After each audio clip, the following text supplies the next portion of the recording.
Hello guys! Samahan niyo ako magluto tayo ng barbecue pork na may gulay. So ayan guys, linagyan ko siya ng barbecue sauce.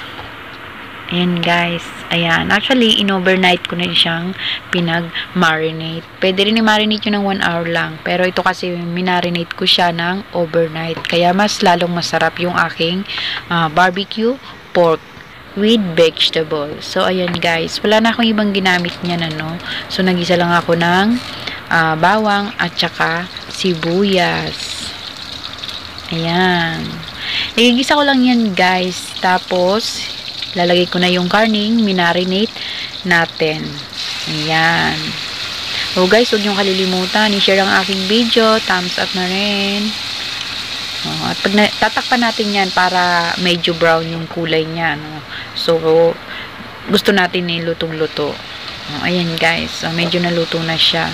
Masarap yan. Hindi na ako nag-add na kahit na ano pa dyan. Kasi malasa talaga yung barbecue sauce.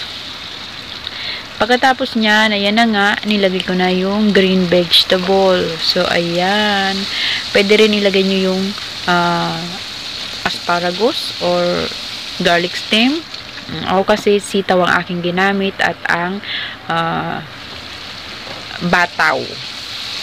Sitaw at bataw. Yun ang aking ginamit na vegetable. So, ayan. Pinamitan ko na naman ng chopstick para mahalo-halo ko at mabilis. Yan na guys, o diba, luto na siya. Saglit lang kasi half cook ko lang niluto ang gulay. At mahilig ako sa mga half cook na luto. Ayan, thank you for watching guys. See you next time.